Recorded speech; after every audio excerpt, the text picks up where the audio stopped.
Jaya Radha Madhava Kunja Bihari.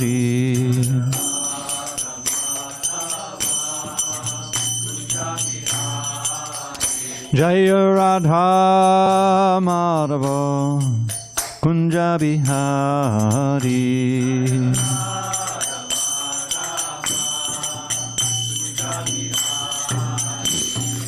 Gopi Janavallabha Girivardhari.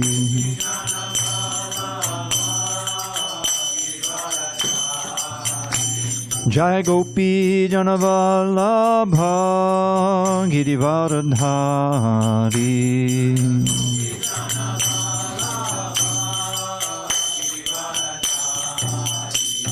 Yashodanandana Bhajana Ranjana. Yashodanandana Bhajana Ranjana. Yamunatira Vanachari. Yamuna Tira Vanachari.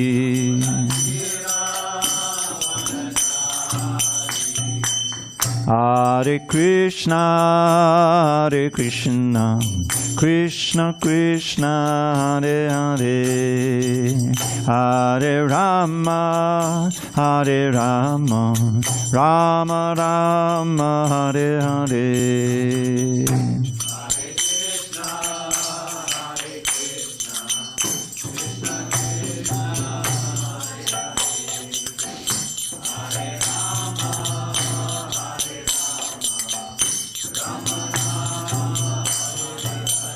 Hare Krishna, Hare Krishna, Krishna Krishna, Hare Hare, Hare Rama, Hare Rama, Rama Rama, Hare Hare.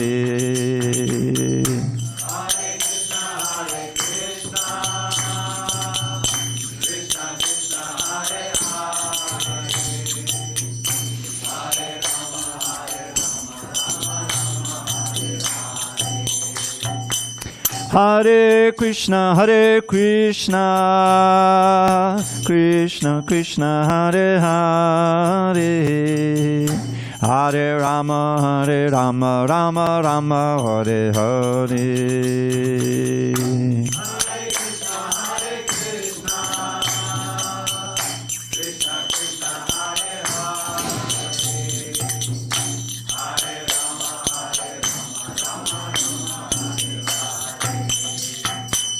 Jaya Radha Madhava Kunja Bihari.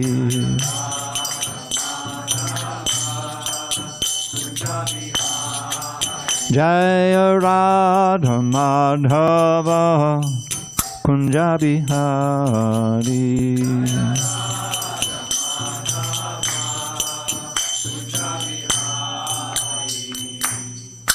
Jaya Mr. Pad Paramahamsa, Bhagavad-gita, Ashtotar, that the Srimad is Divine Grace, Srila A.C. Bhaktivedanta Swami Prabhupada Ki Jai. ISKCON BBT Founder Acharya Srila Prabhupada Ki Jai. Jai Om Vishnupad Paramahamsa, Bhagavad-gita, Ashtotar, that the Srimad is Divine Grace, Srila Bhakti Siddhanta Saraswati Thakur Ki Jai. Ananda Koti Vaishnavindi Ki Jai, Namacharya Srila Haridas Thakur Ki Jai, Srimad Bhagavad Gita Ki Jai, Samaveda Bhaktivinoda Ki Jai. All glories to the assembled devotees, all glories to the assembled devotees, all glories to the assembled devotees, all glory to Shri Guru and Gauranga. Okay. Om Namo Bhagavate Vasudevaya. Om Namo Bhagavate Vasudevaya. Om Namo Bhagavate Vasudevaya.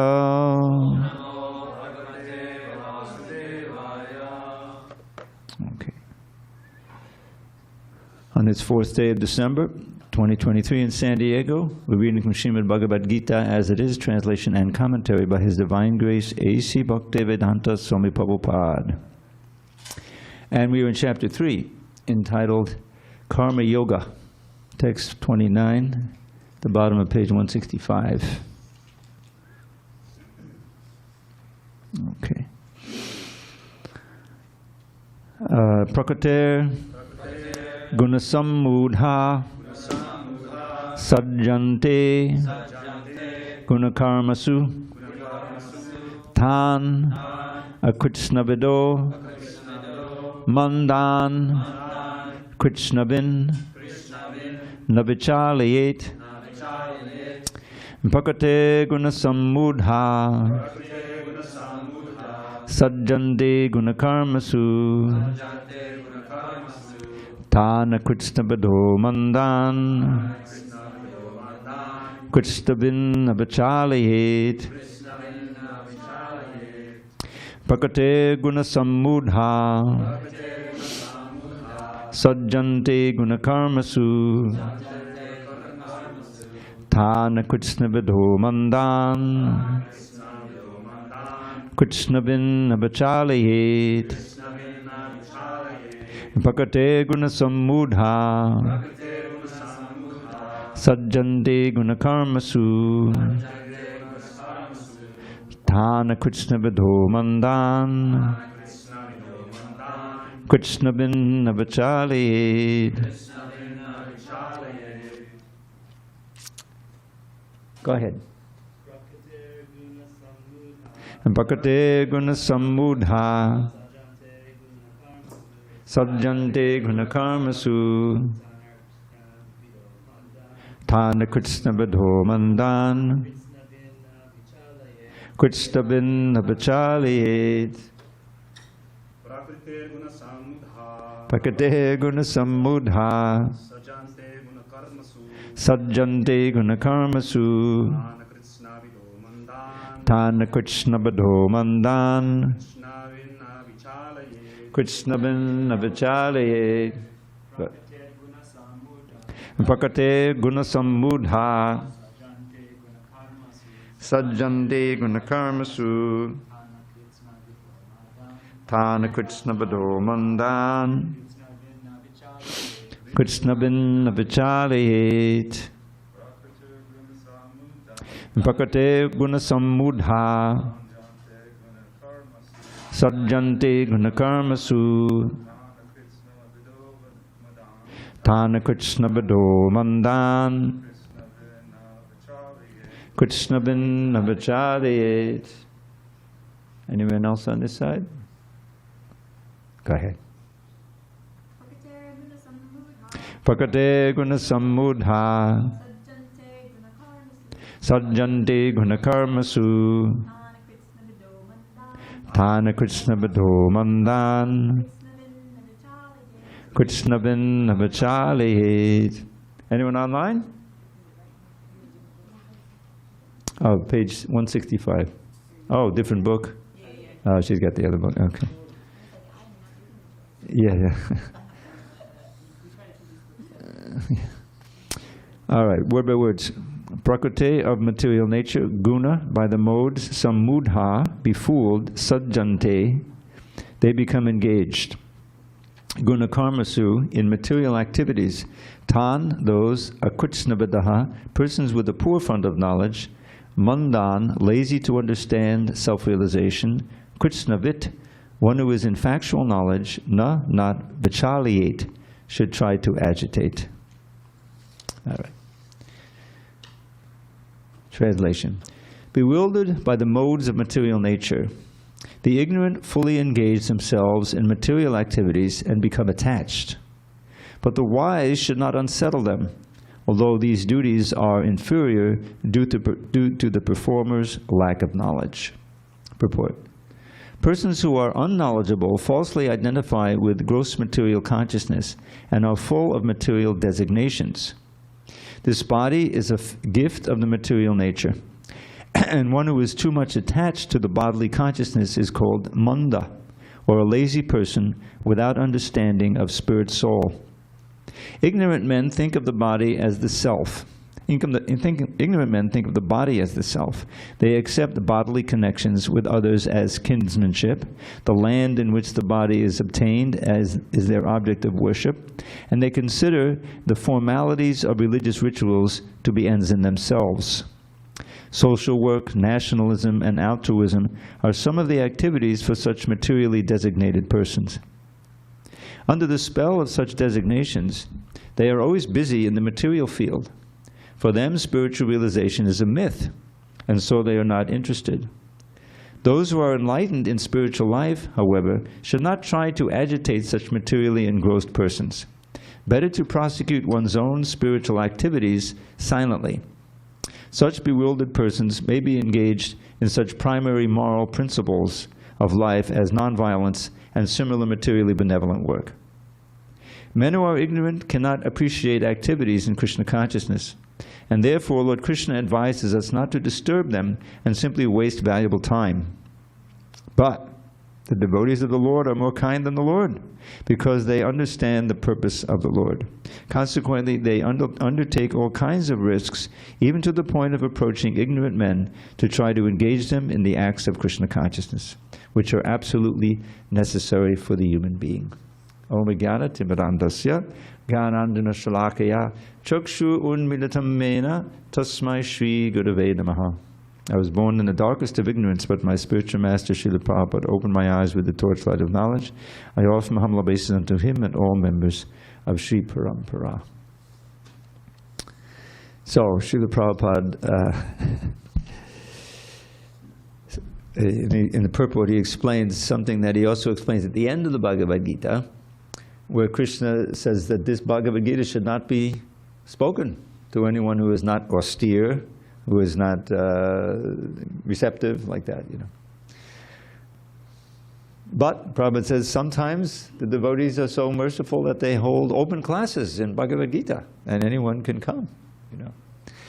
So the point is, Lord Chaitanya's movement is directly, you know, getting Krishna's mercy out there, even for people who cannot appreciate it, because the process of devotional service, especially chanting of the holy name, congregational chanting, is so powerful that one can remain unaffected, even if you encounter people who are denigrating you, insulting you, spitting on you, sometimes whatever, you know.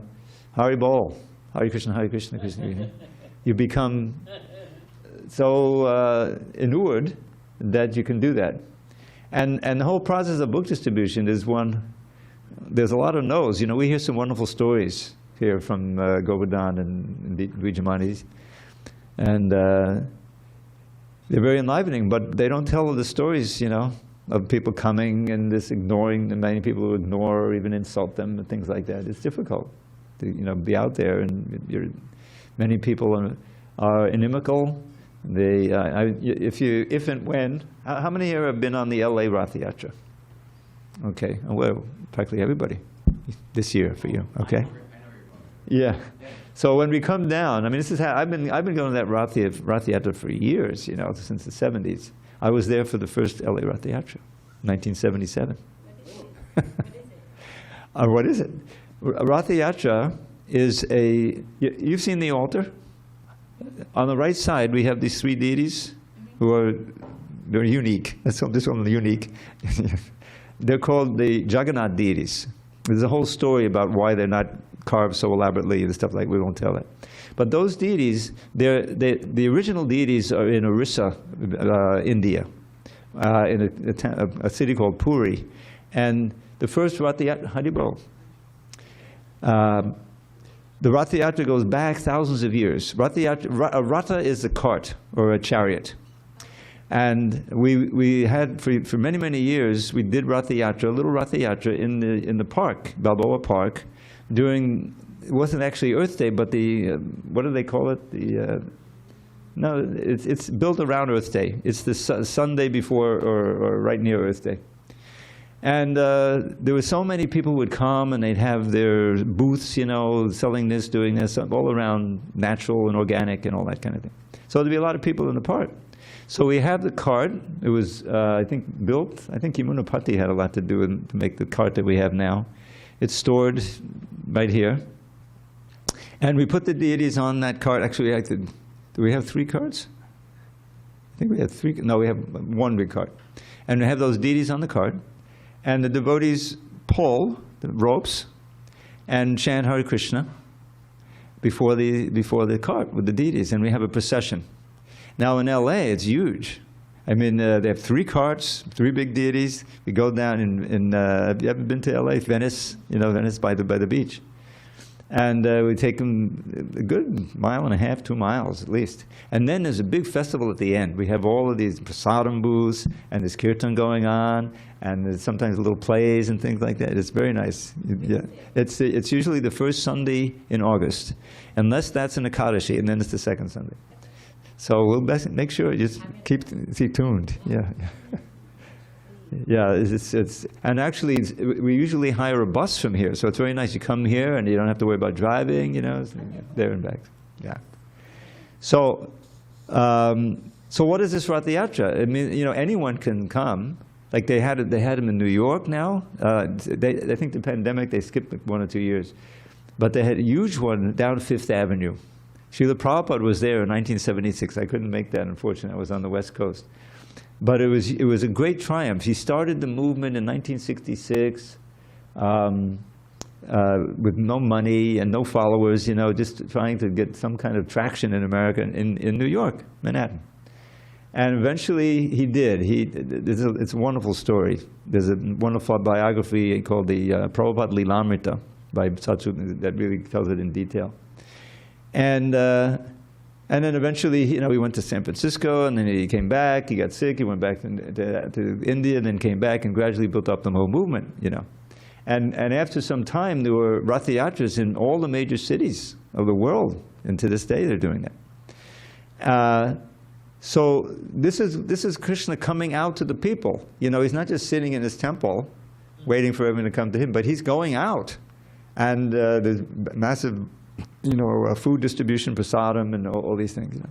So the point is that this verse that we just read, and I think there's one before it, one who is in knowledge of the absolute truth of Mariam does not engage himself in the sense of sense gratification, knowing well the difference between work and devotion. Okay, so now in the present verse, he's saying don't unsettle the people by trying to get them to work in this way, that way. You just be a good example. You work nicely in Krishna consciousness, you know.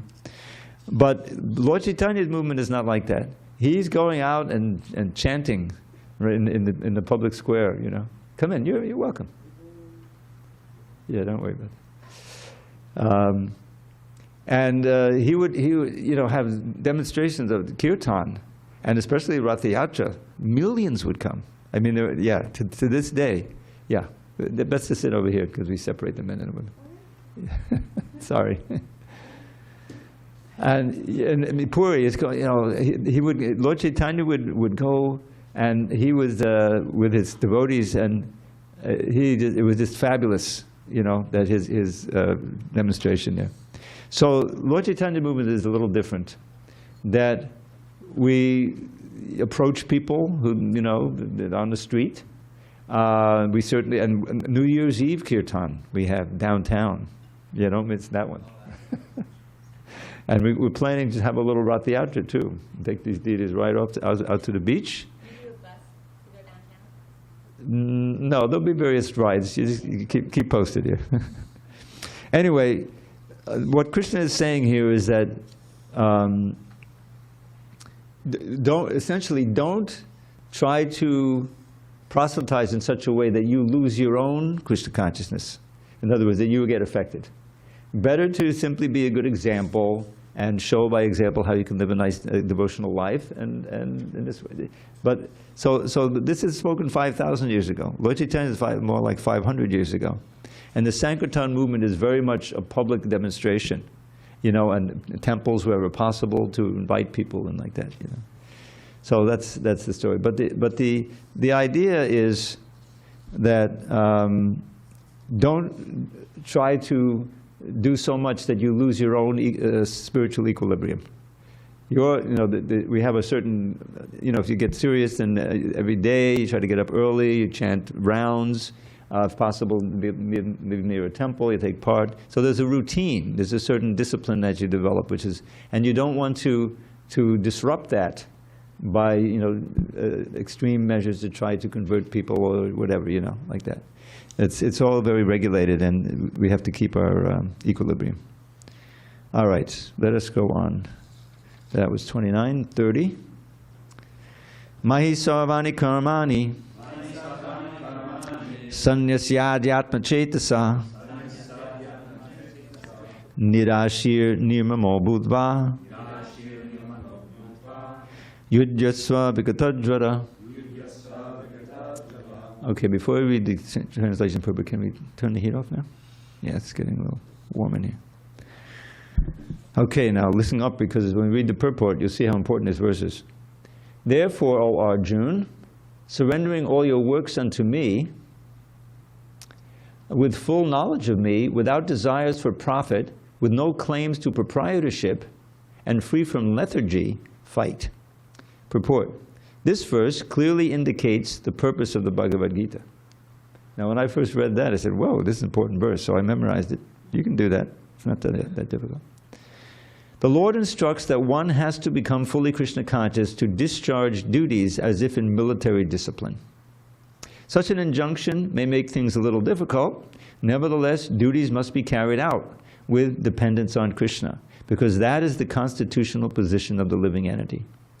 The living entity cannot be happy independent of the cooperation of the Supreme Lord, because the eternal constitutional position of the living entity is to become subordinate to the desires of the Lord. Arjuna was therefore ordered by Śrī Kṛṣṇa to fight as if the Lord were his military commander. One has to sacrifice everything for the goodwill of the Supreme Lord, and at the same time discharge prescribed duties without claiming proprietorship. Arjuna did not have to consider the order of the Lord, he had only to execute his order. The Supreme Lord is the soul of all souls. Therefore, one who depends solely and wholly on the Supreme Soul without personal consideration, or in other words, one who is fully Krishna conscious, is called adhyatma chetas. Nirashi means one has to act on the order of the master but should not expect fruitive results. The cashier may count millions of dollars for his employer, but he does not claim a cent for himself. Similarly, one has to realize that nothing in the world belongs to any individual person, but that everything belongs to the Supreme Lord. That is the real purport of Mayi, or unto me. And when one acts in such Krishna consciousness, certainly he does not claim proprietorship over anything. This consciousness is called nirmama, or nothing is mine. And if there is any reluctance to execute such a stern order, which is without consideration of so-called kinsmen in the bodily relationship, that reluctance should be thrown off. In this way, one may become vigata jvara, or without feverish mentality or lethargy. Everyone, according to his quality and position, has a particular type of work to discharge, and all such duties may be discharged in Krishna consciousness, as described above. That will lead one to the path of liberation. So, now this is a challenging verse. Krishna is saying here, all your activities, Maya Sarvani Karmana Sannyasyadatma Cetasa, should be executed in the mood of renunciation. Recognizing our constitutional position. What is that constitutional position? Okay, we're all souls, we're all spirit, we're all eternal. My little poem you can remember. Every body dies. You get that? Every body, every single body dies. Everybody dies, nobody dies. Wake up, and open your eyes. You're not that body, you're a pure spirit soul. Chant the holy name and attain life's goal. So, now the important point is that, well, okay, we're soul, pure soul, and we're part and parcel of Krishna. Now the analogy is given, probably would often give the analogy of the body. So this hand is part and parcel of my body. right? It's not my body, but it's not my whole body, but it's intrinsic to the body. It's part of the body. So what is the function of the hand? To serve my purposes. You don't think twice. Oh, I want some water, right? The hand is going there. If I want some water and it doesn't go, I've got a problem, right? The hand is paralyzed. It's not, it becomes less than nothing. It becomes a real problem for you. You have to deal with it. So that's where we are. We are part and parcel of Krishna, and our actual constitutional position in which we will be completely peaceful and happy is to serve Krishna's desires.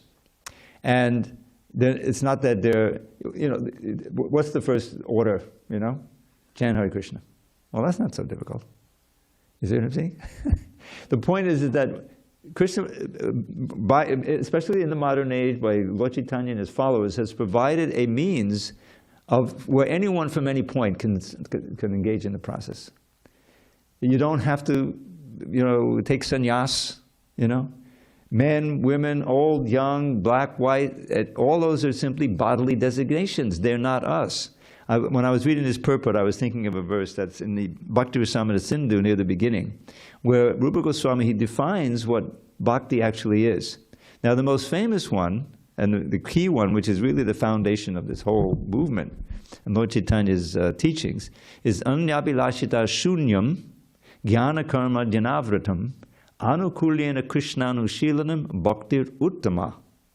Now, Bhaktir Uttama means the highest, purest form of bhakti, because there can also be adulterated bhakti. This is described by Kapila Buddhi. That's not so pure. It's better than nothing, but it's not what this is pure bhakti, which is what we aim for. So what does he say there?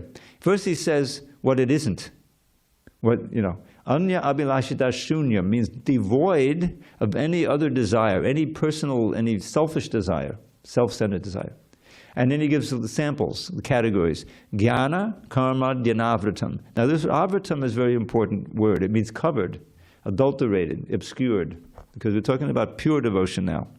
So he says, jnana, karma. The jnana is a code word, or is a symbol of desire for liberation, especially impersonal liberation. Just to try to, separate matter from spirit. This is what the Mayavadis do. They spend all their time studying the Vedanta Sutra and discussing and talking and philosophizing. They're not chanting in the streets. There's a very dramatic confrontation between Lord Chaitanya and these thousands of Mayavadis in Benares, which is their stronghold, back in 500 years ago. And Lord Chaitanya, he converts them all to bhaktas. They think, the history is, sannyas wasn't a thing for Vaishnavas before Lord Chaitanya. If you wanted to be a real serious Vaishnava, you took Babaji. You just renounce everything, you go to Vrindavan and you wander there, and like that. Sannyas is for preaching. The sannyas is renunciation, but you're ready to try to help others to become Krishna conscious, traveling and preaching, So Lord Chaitanya took, but he had to take in the Mayavad from a Mayavadi. So they said, well, here's this so-called Mayavadi. I mean, he's one of us, but he's just dancing in the street. He's some emotional thing. What is all that about? Because they're busy studying Vedanta Sutra. Hum Brahmasmi. What is all this? Dry. Jnana, that's the jnana. Hoping to merge. Basically, Aham Brahmasmi. This is a little Sanskrit phrase. It's really easy to learn. Aham Brahmasmi means I am Brahman. I am pure spirit. It's important that that's a valid statement. So, but what does it mean? Krishna, the absolute truth is the supreme Brahman, infinite light, spirit. And I am Brahman, therefore I'm the absolute. That's the problem. They think they're the supreme. No, we're Brahman, but we're not the supreme Brahman. We're infinitesimal Brahman. Para Brahman, the supreme Brahman, is Krishna. And Arjuna says, 10th chapter, very important, right after the 4 essential verses. Param Brahma, Param Brahma, Param Brahma, Param Dhamma, Pavitram, Paramam Bhavan, Purusham, Shasvatam, Divyam, Adi Devam, Bhajam, Vibhum. Arjuna is recognizing, you are the supreme Brahman, the supreme pure, I accept you as God, So that's, So anyway, so Lord Chaitanya had this debate with them, and they say, why are you dancing and chanting? He says, So finally he came down and said, well, I have a little different understanding of the Vedanta Sutra than you do. And they said, okay, well, why don't you explain it to us? And he did, and well, he came out to be Bhakti Vedanta. Sound familiar? Vedanta, the end of knowledge, is not impersonal merging. It's bhakti. It's pure bhakti, pure devotional service. That's the way you can get your liberation, but still continue your personality, your activities, exchange of love. You want to give all that up for just being, you know, in the supreme sensory deprivation chamber of Brahman? That's the problem with Brahman. Kaivalyam narakayate. The Prabodhananda Saraswati, who is an associate of Lord Chaitanya, he says it's just like going to hell. For the bhaktas, this impersonal merging, losing one's personality and everything, is just like going to hell. Because bhakti gives you the ultimate bliss, the ultimate happiness of a personal relationship with God forever. You know, what does the merging give you? Oh, so wonderful. No more birth, no more death, no more old age, no more disease. Okay, now what? Now what do I do? Just relish the fact that you won't, you know, have to get any more birth or death. Is that fulfilling for the soul? It's like you're in the hospital. You had an accident, okay? Oh, boy, I'm in traction, you know, one leg is up, you know, I've been in the hospital for weeks, you know, when am I going to get out? You know, when can I get... That's all you're thinking of. So when you finally get out, what do? You just sit down on the curb and say, oh, finally I'm out. No, you take up your activities that you had before, right?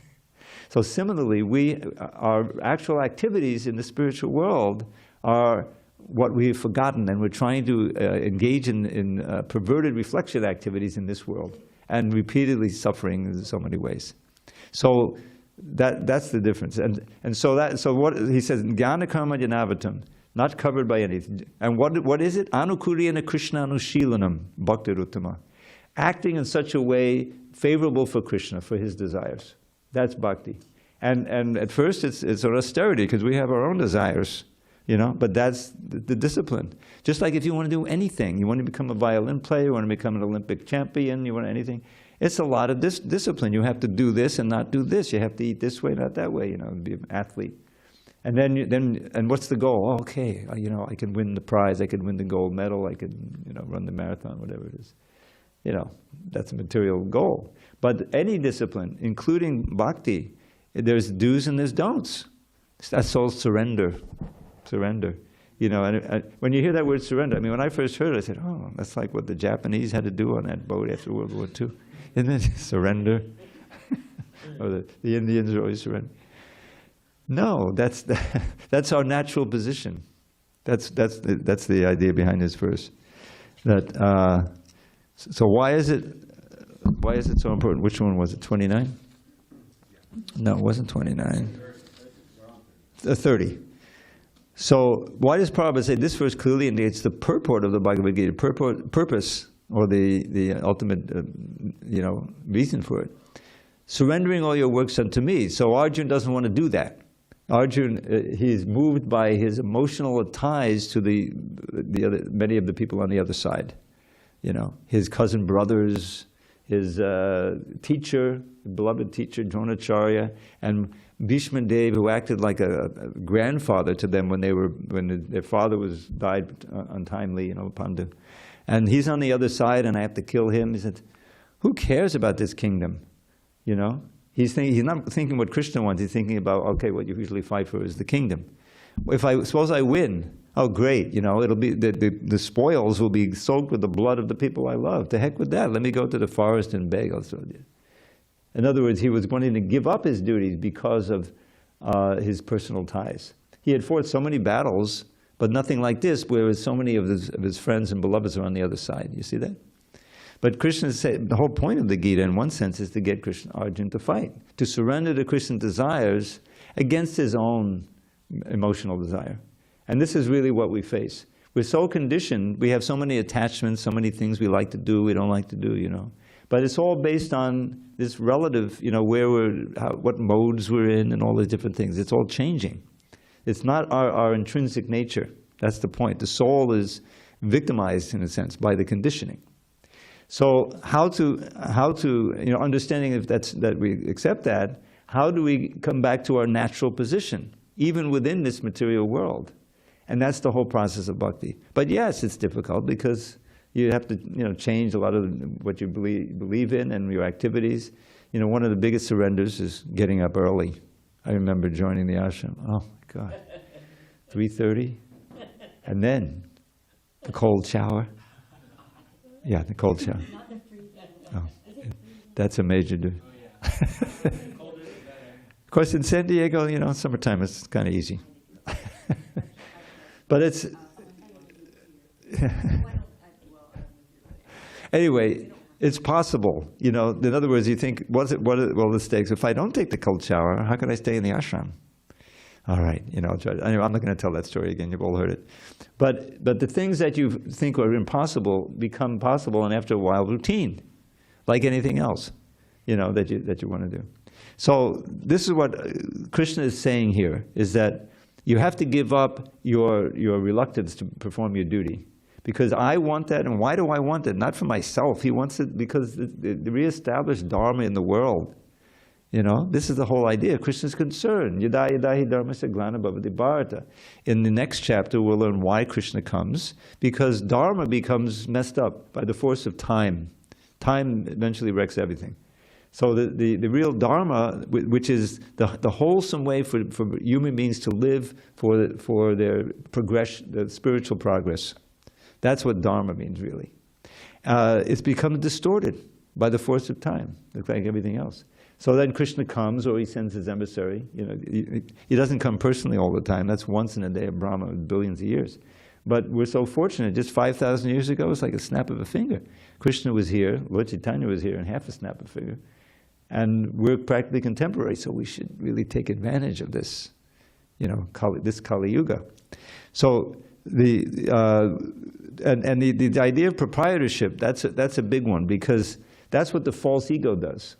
The false ego says, all right, I have my separate existence, and I need this, and I need this, and I have this, and I want this. And it's all on the basis of these conditioned desires that really are not there for the soul. The soul is being tricked by Maya into identifying with the body, and then having all of these, and one can become demonic by that bad influence, where greed and lust take over, and that's your whole thing. And anyone who has, these billionaires, they're big demons. To get all that money, more than you can possibly spend, when you have people just barely surviving, homeless, all these things, it's just horrible. So the devotees recognize their kinship with every soul. You see? And so we try to not do any harm to anyone, and if we can help, human beings especially. But I remember we had a cat out here one time. And were you here at the time? And this cat, very logically, became addicted to kheer. Kheer is this condensed milk. They love milk, So I would make sure that there was a leaf, and I put a tablespoon of kheer on there, and that cat would come, And he knew the time when breakfast was, and he would come all the time. They named him Narada Muni. I said, you can't name a cat Narada Muni. Couldn't stop it. That's just gave me the cat. Yes, that's right. Yeah, that's right. So the thing was, why not? There's an animal that's becoming favorable like that. You can help them. They'll get an expert as a human being, whatever. So you see devotees, oh my God, there's a little bug. Watch out! Don't step on it. Take him outside. He's a living being. If you don't, you feel that the kinship, and try to do as little harm as possible, and try to do as much good as possible. So Krishna is kind of laying it out here. This is a kind of a summary verse, and then he's going to go on. But as Prabhupada says, this verse clearly gets the purpose of the Gita. Surrendering all your works to me, with full knowledge of me, without desires for profit, with no claim to proprietorship, and free from lethargy, fight. So this is, the fight is your duty, so we should do our duty. Now just to finish the verse, Anukulyena Krishna Anushilanam Bhaktaruttama. Now the other verse that I was thinking of, the companion verse, has to do with designations that we have. False designations, bodily designations. We're only in these bodies very temporary, a small amount of time, and we should find out what our real nature is, and that is servant of Krishna. We belong to him. So whatever form we have, whatever facilities we have, we should use in that spirit. And in this way, purify our consciousness so that we learn that this is the real pleasure in life. And so that verse is Sarvopati Vinimuktam Tatparatvena Nirmalam Rishikena Rishikesha Sevanam Bhaktir Uchate. So here's the definition of bhakti in general. It doesn't say the supreme bhakti, but this is bhakti in general. Upadi. The upadi are the designations. We're all familiar with them. We might know what it is. The designations are anything that just pertain to the body. The age, the gender, the race, the language we speak, where we were born, all of that is temporary. It pertains to this body, but this body is just a small chapter in a very long book. The last life we had a different body, different designation. Next life will have a different designation. So freeing oneself from all these false designations and understanding oneself to be an eternal servant of Krishna. This is Lord Chaitanya's first instruction to Sanatana Goswami. Sanatana Goswami, he's the exemplary disciple. He takes shelter of Lord Chaitanya. Very qualified. He knows so many languages. He was the prime minister of the government in Nawadhubay Sad in Bengal.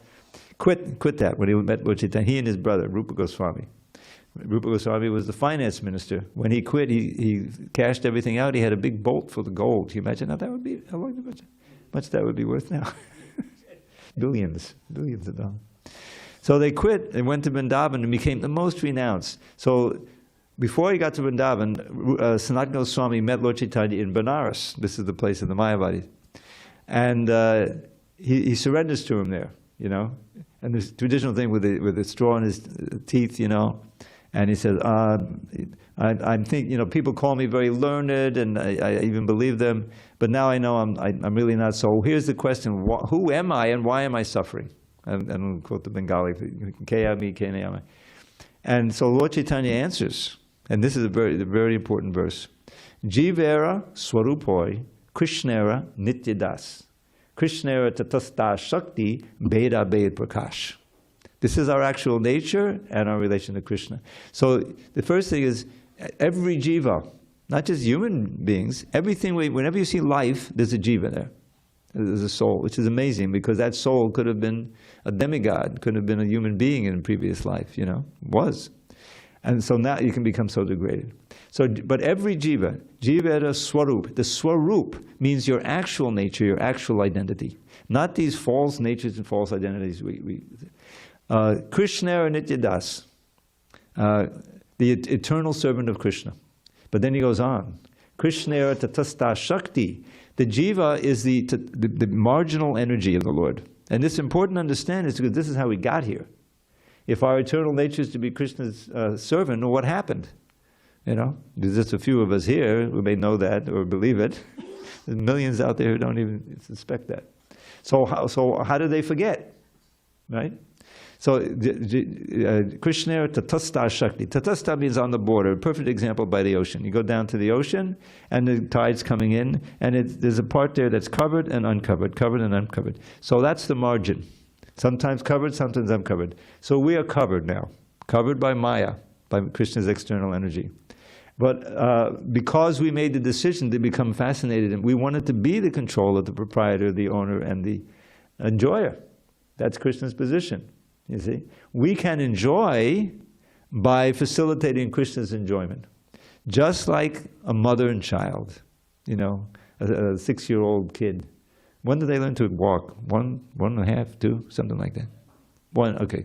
So this is child. You're bringing up the father and mother, and finally the kid is trying to walk. They're helping him. There's a photograph of Prabhupada, a wonderful photograph. He stayed in Pennsylvania. In Butler, Pennsylvania, had a family. There's a long story. That was his first stop when he came to America. And there was a little baby there, Bridge. And so he hadn't learned to walk. He was just getting there, and his Prabhupada, he's helping him to walk. And he's finally taking his first step, and Prabhupada has one of these oceanic smiles, he's looking at the camera. He was sympathetic to everyone. So that, we learn how to do that. We gradually pick that up. So similarly, we are naturally servants of God, servants of Krishna. We've forgotten that, and we've become servants of so many other things. Our senses, our even the family, all of these things, we identify that. We can have a family, but we should understand that the best thing we can do with the family is, like we have some wonderful families here, yes, make Krishna in the center. And take pleasure in seeing your children and everyone, becoming devotees. Just like you can see this, Gaurkeshava, as, this family with Brinda and Mukunda and Mangapriya, So it's ideal. I mean, they're learning, online. They can learn how to read and do all that stuff. But she's learning how to play. And he's this little kid with the whoppers, and he's perfectly in time. It's just amazing. And even gets the backbeat. It's amazing. So that's you can have a family, but understand that the Krishna should be in the center. So so Lord Chaitanya laid it out. How do we get back to where we were? How do we turn back to Krishna? Because I love this verse. Many of you heard I've chanted before. In the Bhagavatam, it describes how we got here. Because that's a real question. Well, if we were in the spiritual world, how do we get here? Krishna says here, we get goodbye. Once you go back, you don't come back. So how did we come here in the first place? So that's described, one verse in the 11th canto, Bhayam Vidya Binaveshitaksad Ishad Apetasya Viparhiyo Asmriti. So the central character of this material life is fear. You may not feel it all the time, but there's always the threat of fear, and that in itself may cause anxiety. And if you just understand what's going on in this world, how can you not be fearful? The only way is by understanding you're not the body. So what happened is that we turned away from Krishna. Isha apetasya literally means to turn away from the Isha, God. Apesya viparyo asmriti, because we got fascinated by the dualities of the material world. We thought we could enjoy, we could dominate, we could like that. So that's what happened. The Dvitiya means the dualities of the world. Abhiniveshitak, the mind becomes controlled, and we turn away from Krishna, forget all about that. And Viparya, everything is backwards. Instead of being the servants, we think we're the masters. And Prabhupada said in the 9th canto, the first birth you take, Lord Brahma. Can you imagine? How all of the jivas in this world, all trillions and trillions and quadrillions of them, were once Brahma? With their own universe? I don't know how it works, but that's what Prabhupada said. It's mind-blowing. But the point is, we've been here a long time. Probably a long, long time. So now, if we can begin, at least, to try to turn back toward the Isha, toward Krishna, and take pleasure in serving Him. And what's the easiest service? Hare Krishna. He takes great pleasure in hearing us chant Hare Krishna. That's why you get pleasure. See, that's the big thing to understand. We are part and parcel of Krishna. So when we can participate in His pleasure, automatically we'll feel spiritual pleasure. Anandamaya Bhyasat. This is one of these Vedanta sutras. They're very short. They're little aphorisms. But what it means is, Krishna is by nature full of ananda, full of bliss. Everything he does. Even, Nrsingadev killing Hiranyakashipu. Well, he's so angry. But he took pleasure in that. And it showed when Prahlad came, and he softened up. He became Komala Nrsinga. So, but Krishna in Goloka Vrindavan, there's no demons there. It's just play. The whole thing is lila. How would you like to have a job where you're played all day? That's the cowherding job. Go out with the cows. The boys are playing. Cows are grazing. Playing, Come back when the cow's back. Milk them. So that it's all lila, and it's all it never gets boring because it's all varieties. The whole thing is ever fresh, new adventures. So that's what we left for this place. So Jivas and Krishna, and then another big concept in this, Jivar Tatasta Shakti Beda Beda Prakash. Beda Beda is part of this Achintya Beda Beda Tattva, which is Lord Chaitanya's reconciliation of all different philosophies. Krishna, God, is simultaneously one with and different from everything else. How are we one with Krishna? In qualities. We are conscious beings, we're enjoying beings, we want to have a relationship, and rasa, we try to have. So we're little samples of Krishna. But because we're surrounded, we're affected by the modes of nature, we've perverted to reflect Krishna. So we can be reinstated in our natural position by learning to take our pleasure in Krishna's pleasure, beginning with chanting the holy name. Who can deny? If you really get absorbed in it and dancing, it's pleasure there. And that pleasure is not material, it's spiritual. And that's why after 50, almost 51 years, this old Kaja, same mantra, never gets old. It's spiritual, never gets old. And so, and we saw with Srila Prabhupada, so blissful, you know, especially, you know, when he saw hundreds chanting or the book distribution and, you know, the movement growing. And what he wasn't making money on that, you know, that wasn't why he was doing it, obviously. He was just happy to see so many souls coming back to Krishna and relishing it and, you know, enjoying, which is our natural state. All right, I'll stop haranguing you now.